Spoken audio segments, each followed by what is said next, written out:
Welcome along today on the Big Ideas Show. I am joined by Suze Cooper. Hello. Hello. Hello. Thank you for joining me. Thank you for having me. So today we are talking under our communication theme about what social can learn from journalism. Yes. Because that's your background. It is, yeah. So you're going to be sharing some of the secrets, some of the things you've learned from kind of crossing that bridge between the two sectors. Yeah. That's going to be coming up after this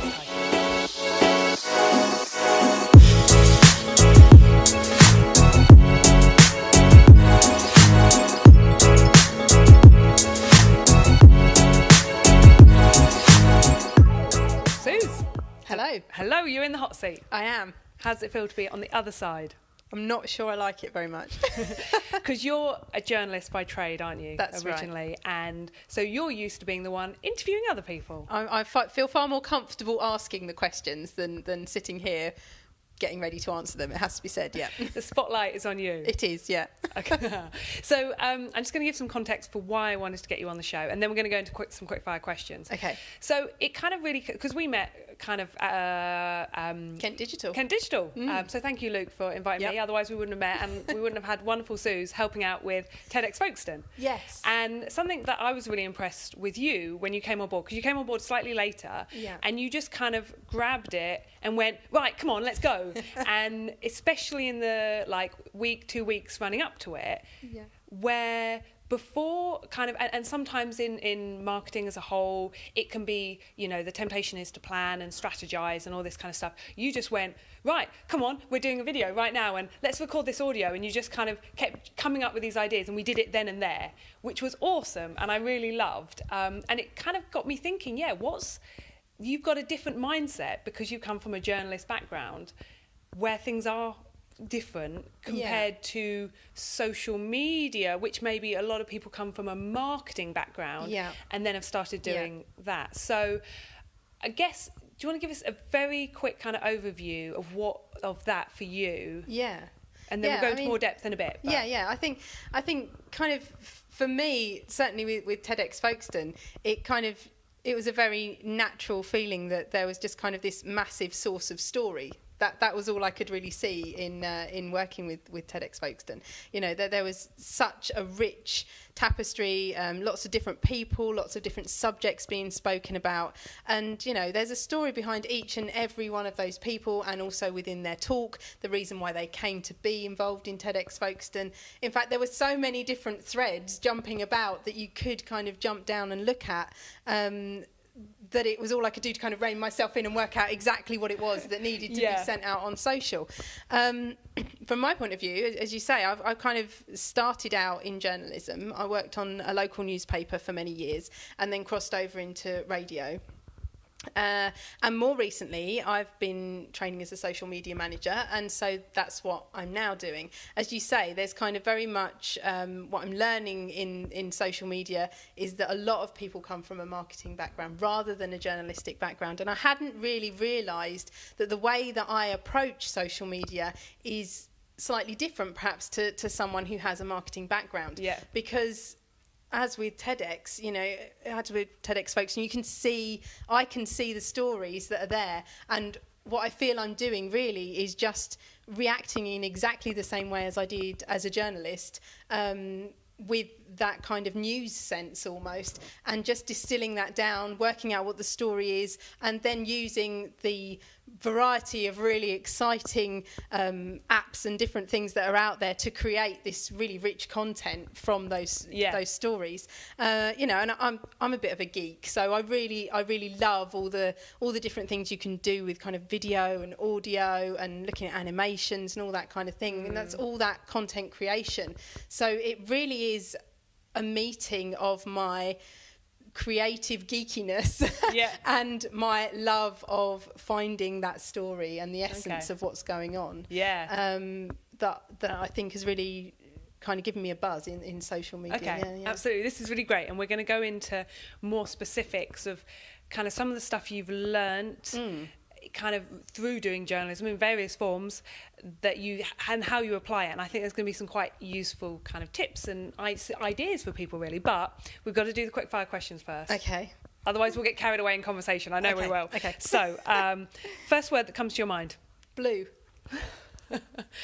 For a moment, I thought you were going to swear. I think Mark might have started something last week. That... No, I left that to Mark. That's okay, fine. this is good. Okay. Favourite platform of communication? Twitter. Okay. If you had a billboard, where would you put it and what would it say?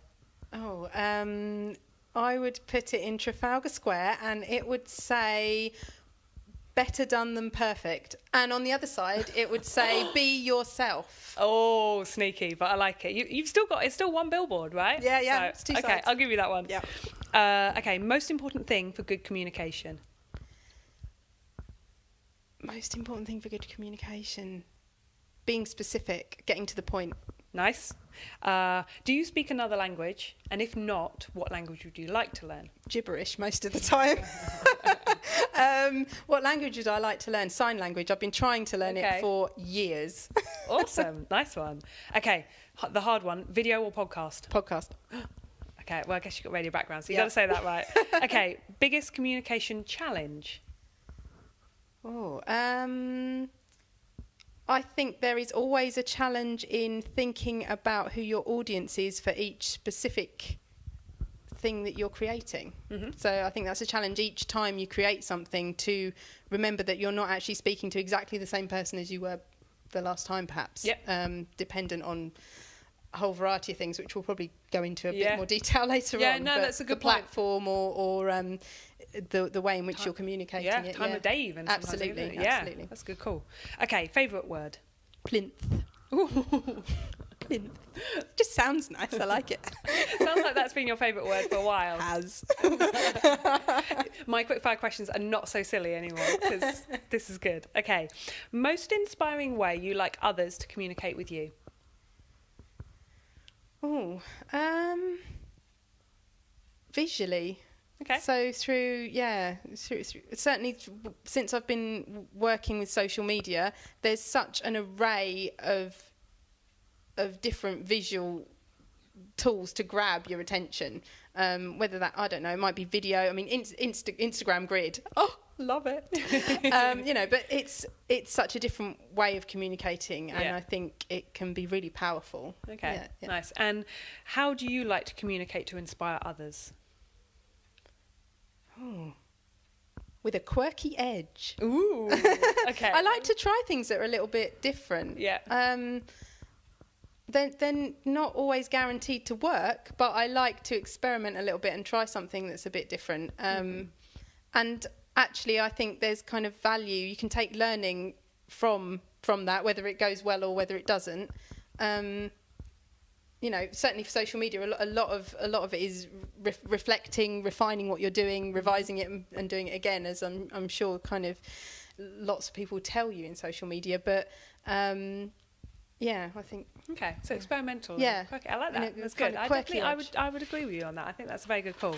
Okay, right. Let's get into some of the proper questions, shall we? So, I guess this started off with this recognising in you, and not to say that other marketers don't do this, but it kind of was very clear, and kind of knowing your journalism background, this different mindset that maybe you had, it wasn't about plan and strategize stuff, but it was making the most of a tangible opportunity, especially when it comes to something like an event, which is time specific. But in order to, I guess, get a proper sense of this, I want to hear first what you think is the difference, or your interpretation of the difference between journalism, kind of marketing, maybe PR comes into this, and also then social. Does social go in marketing, or does it go? What's the difference for you? It's a good point. Where does it go? Yeah. I think in sort of on my social media journey, I've kind of very much seen that it clicks into marketing and into PR as well. And those are two areas that I have never professed to have any real kind of understanding of, particularly because I'm a journalist. And as a journalist, I think you kind of see this almost invisible divide where there's kind of journalism over here and there's marketing and PR over here. And we work together, but there's kind of this little faint line that you can't sort of cross one into the other. And yet I'm finding myself now doing social media, I feel like I'm kind of stood on a bridge in the middle of the two. Because actually social media is what completely brings them together for me at the moment. From my point of view, marketing is still telling the story. It's about taking a brand and looking at that brand and looking at the story behind it, where it's come from, where it's going, the ideas that it wants to put out there. All of that to me is storytelling. And so the idea that something happens and that you don't then report on it really doesn't sit well with me, you know. So like at TEDx, you were saying, you know, I jumped over here and I was videoing this, and then I was over there and I was taking a photo of that, and that was so natural to me, because actually if there was a story going on, it needed reacting to. And something that social media, and certainly Twitter, which I love Twitter as a platform, but something that it really reminds you is that these things have got a very limited lifespan. You know, a tweet is kind of out there, you put it out there, and it's got roughly 18-19 minutes of life before it just disappears into the Twitterverse. That's interesting, thinking about it like that. That's the life of... So exactly. So you know, you want to be reacting to things and putting them out there as they're happening. Certainly my kind of journalistic background, I worked on a weekly paper first of all, and we would work to a weekly deadline. We would have daily page deadlines, but your full piece of content, your newspaper, would be put together, you know, Thursday lunchtime it would go, and Friday morning it would be out. That's no longer the case anymore. You know, you send out a tweet now and it's on people's timelines instantly and it's there. And so that reactive element, I think, is what social gives you. And as a journalist, I find that really exciting, because it allows me to connect with an audience instantly and to tell them what's going on, and that's what I'm all about, you know.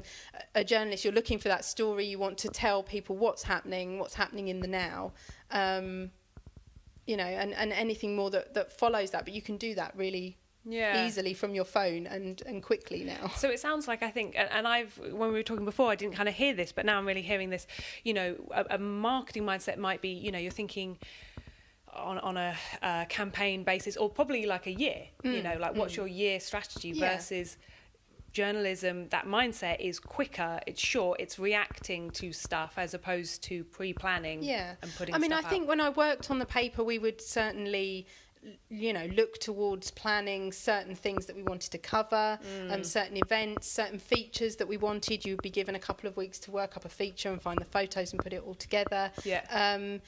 But I think that perhaps my path in journalism is what's brought me to this, because coming from that to radio, where I'm working to hourly, sometimes half-hourly bulletin deadlines. So, you know, I read the news on the hour, and at 3 minutes past the hour, I then start working for the next bulletin, for the next top of the hour news. And so that is quick.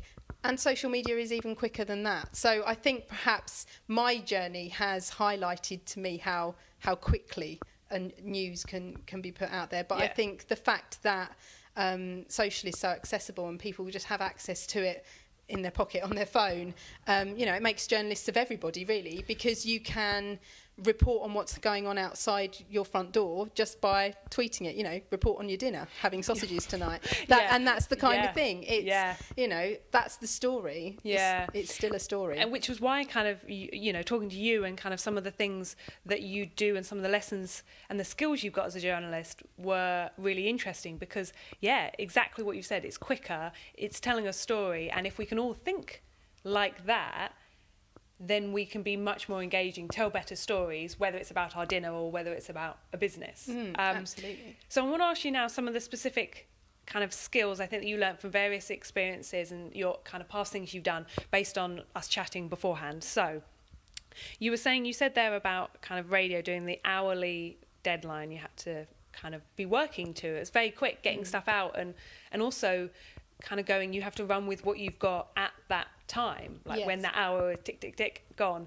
What did you learn, and what skills have you picked up that maybe other people could take on for themselves that you've now applied to social? I think certainly with with radio, you know, I came from being able to write sort of 500-word feature and having those photos to illustrate it and everything, to basically needing to explain a story in 3 sentences. Wow. You know, you've got a very limited amount of time. You need to get a certain number of stories in your 2.5-3 minute bulletin. Basically, you're looking at 3 sentences, 3 different ideas. The idea behind that really is that someone who's listening to the radio is generally doing something else at the same time. They might be driving or washing up or whatever. And it's the whole rule of 3s that people just won't remember much more than that. Yeah. So what you're trying to do is really condense the essence of that story into 3 quick-fire sentences that bring the whole story together. So it's got to make sense overall. Yeah. And a lot of the time it's got to be legally sound and everything as well. So, you know, there's a lot to consider when you're pulling that together, but it means that every single word matters. And I think that translates very well when you're using a platform like Twitter that's got a character limit. I mean, I really enjoyed the 140 character limit because I liked the skill of being able to choose particular words and really be specific and get to the point, as I said earlier, and really sort of directly target what that word meant and the message that it overall gave. So yeah, that was a real skill that I had to get used to. It didn't come naturally at first at all, because, you know, one minute you've got pages and pages to fill, and the next minute you've literally got 30 seconds and possibly a sort of 10-15 second audio clip to help you illustrate it. And again, you know, the audio editing is just as important, in that you take the right clip that continues that story and rounds it off, or leaves the listener with a point. And so for social, I think that has helped with some of the content that I've created, is to make sure that it's very direct and pointed in both who it's targeting and the message that it's trying to get across. Yeah. And was that something that was just learnt over time by having to go from 500 words to 3 sentences? Was that just purely practice? Had to learn it pretty quick. But yeah, the news editor, I had a fantastic news editor who kind of held my hand, I guess, through the first few weeks of working for radio. I kind of transitioned within one company, so I came from their newspapers into their radio station, and but it's something that you do need to kind of keep on top of, and also using kind of very active words and making the story sound, you know, exciting and like people want to really know what's happening in it as well. So it's word choice and thinking about how you're putting that across, and no other platform really forces you to do that other than Twitter, really. I guess Instagram in a way does it, but in a visual sense. So with Instagram, you know, you're looking at that picture, that image has to tell the story on its own. Yes, you've got a much larger space to explain what you're trying to get across, and you can add the hashtags and whatever, but actually if you're looking at someone's grid, that image has to stand alone and kind of hold its own, in as much as when it's then explained further with its caption or whatever. So I guess that might be a kind of visual a visual version of it. And you said about kind of being interesting and exciting. I guess it's also then to be able to take that interest and then give them almost a tidbit to then go and read more, do something next, right? I mean, you have to remember that people aren't listening to every single one of my bulletins, just like they're not seeing every single one of my tweets or my posts. It's surprising how many people kind of think, oh, well, I've already posted that, so I can't do it again. It's like, no one, a tiny percentage of people would have seen. I mean, you know, a strategy, I think that the problem when you're, not a problem really, but as a social media manager, when you're looking at a strategy and trying to put together a campaign for someone, you can see, you know, you can see all of it. You can see every single post that you've got planned. You can see all the photos. You can see where it's going. You know that post went out then and that one went out then. Just like in a news bulletin, you know which was the top story at 8 o'clock, 9 o'clock, 10 o'clock. But it's rare that either someone's listening to every single hourly bulletin or that someone is sitting there scrolling through and looking at every single piece of content. So therefore, it's kind of about making sure, again, that content stands alone as well as really within the wider spectrum of what the message is that you're trying to get across. So in marketing terms, you know, the strategy is really, really important, but it's also important to understand that people will be dipping in and out of it, and they will basically get a snapshot of what it is that you have created. And so each of those individual bits of content need to give enough of your message that if they only consume 1 or 2 or 3 bits out of your 6-week campaign, they still got that message and they still remember your brand for a reason. And that's why... you know, using all the different tools and things that are out there to create visually exciting and audibly exciting kind of content, I think is really important. You know what you've made me just think, kind of, you mentioned storytelling, and we've been talking about storytelling, and obviously that's a big thing kind of now, and it's quite well known that, you know, it's about storytelling in marketing and everything and the whole lot. But maybe it's not storytelling, because storytelling implies, I think of, right, I'm reading a 200-page, but whatever it is, the whole story, and you may be doing 200 posts over the course of whatever your campaign. But people are dipping in and out. Maybe is it more like an album? Like, you can have a whole album will give a certain message, but you can also listen to individual tracks.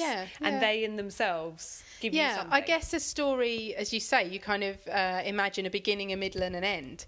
And but someone coming to your story in the middle still needs to understand that there was a beginning and an end. And equally, I guess, as you say, an album, generally, you know, that is by a certain band, and you might have certain expectations of that band and what you're going to hear.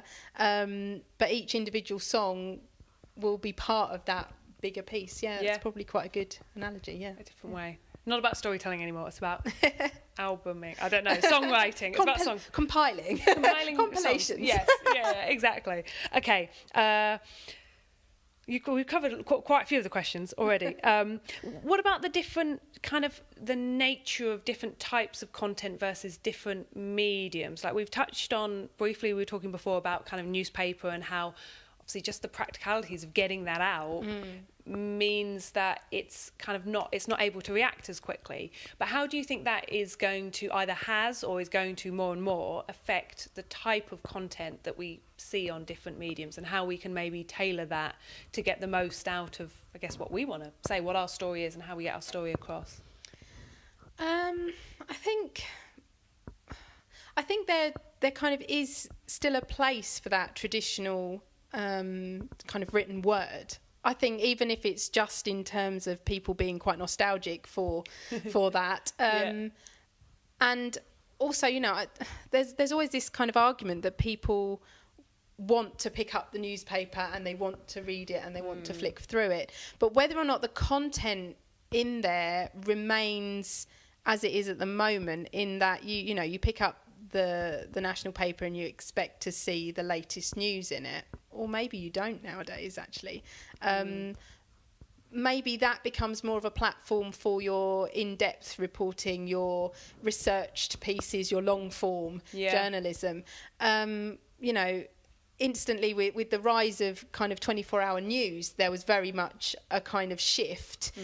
I think with social media and its immediacy, there's that other shift. And also what social media allows is, as I said before, for everybody to become a journalist. You've suddenly got, you know, if any major event happens, it will be the bod on the street that will give their, you know, 2 pennies worth about what's happening and what's happened to them. Oh, I can see this. Look, quick video. Here it is. I'm here.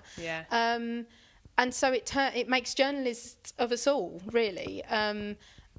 So I think the content that we consume on social media, we will see being more reactive and more of the moment, and perhaps the content of newspapers becoming more that kind of exploratory, researched news. And that's a nice opportunity, I think, as well, isn't it? Because my concern, like, I love having interviewing people, having more in-depth conversations, and you get worried and kind of, I've considered, oh, do I edit these down more, make them really snappy?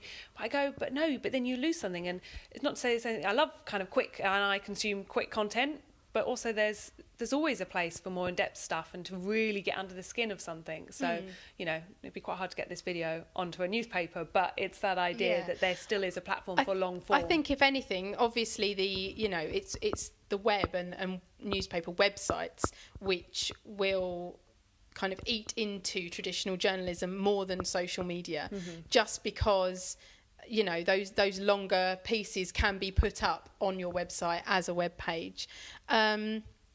You know, there used to be the argument that, oh, you can pick up your newspaper on the way to the station and you can read that, whereas, you know, you can't look at your website. Well, you can now, because you can log on the train on your Wi-Fi, and you've got it on your laptop in seconds, you've got your iPad in your bag, all that kind of thing. So there is still a huge shift to come, and newspapers will take a hit. But for many, many years now, we've been saying that, you know, newspapers are dead or they're dying, and they're going, and they're still bobbing along in the background. So there are still people that want...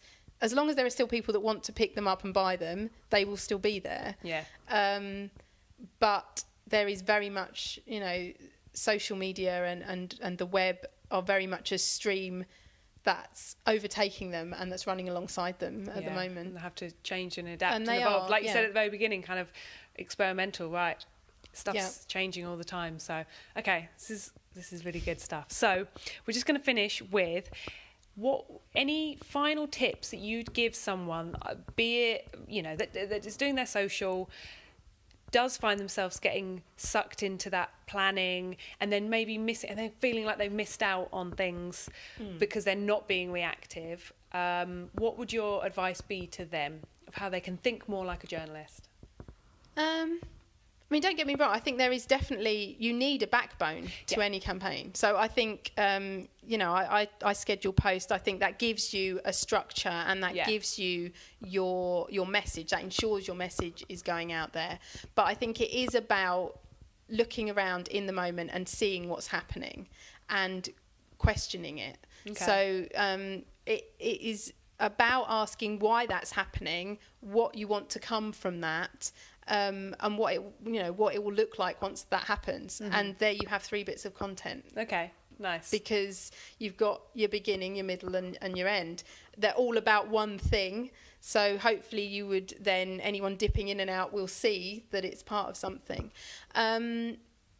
It's about keeping your ear to the ground, and it's difficult because I don't think this is something that I learned. You know, I wanted to be a journalist from a very young age, and I was very lucky that I was either lucky or very determined, maybe a bit of both. Yeah. You know, and I wanted to write stories that other people were about other people and that other people wanted to read. So I kind of had this automatic response to question things that were going on around me, I suppose. You know, I'm not a hard-nosed journalist by any stretch, and I'm very much about finding the person in the story, and perhaps that's why it's come a bit more naturally. But yeah, I would just say kind of to question what is that brand about, what is their story and their message, and then to think about the ways in which you can put that out there. You know, it might kind of more in a more exciting way than just a blog post. Yeah, that's really nice. So head up, but the ear to the ground. Yeah, I didn't use 2 terms. And also kind of real, like life, like absolutely. Human people, rather than head down planning. When you asked me about the billboard, and I said something like better done than perfect or something, I am a complete perfectionist, don't get me wrong. That drives me insane sometimes, but what I've learned is that it's better to be on the hop and get that content down. You know, the lives that I did at TEDx Folkestone, they all start upside down. Every one of them. Because I couldn't work out how to turn the camera round while it was actually rolling. Before it was rolling, sorry. So each of them, and that really bugged me because that wasn't perfect. But had I not have done it like that, I didn't have the time and it wouldn't have been done at all. Yeah. And the fact that there was then a live between each session, I really felt was important, because I wanted to report on what I'd just seen, and I wanted to tell people on the Twitter feed what was going on and to keep that momentum running. Yeah. So it was better that it was done than it was perfect, because Definitely. it was better than that it was out there. Yeah. So, you know, equally, it's all very well, I'm sure, you know, like planning something like this, it's all very well kind of trying to get to the nitty-gritty of it, but actually if you spend all your time planning it and never get up the confidence to press the live button on Facebook Live, then actually all of your planning is It's a waste nothing. of time. Definitely. And in the end, I think people are actually far more supportive of someone that tries something different than not having anything to comment on at all. Yeah. So I think it is about putting yourself out there. You know, if I hadn't have put myself out there and come up to you after the talk at Kent Digital and kind of gone, hello, I'd like to help at Kent TEDx Folkestone, then I wouldn't have got that opportunity. Yeah. But it is about having that confidence, being yourself, having that confidence, and just putting yourself out there and seeing what comes back to you. So it's been absolutely awesome chatting to you. Really like it. Some great tips in there, and definitely stuff I'm going to think about a bit more as well. So if people want to find you in the digital world, Yep. reporting on all sorts of things, Yes. where can they find you? I'm on LinkedIn. Yep. And I'm also on Twitter at Big Tent Social. At Big Tent Social, and at Big Tent Social on LinkedIn? No, I'm just Suze Cooper. Okay. Just. Yes. They'll find you. We're going to link it in this video anyway, so people can always find you. Great. Suze, thank you so much indeed. Thank you for having me.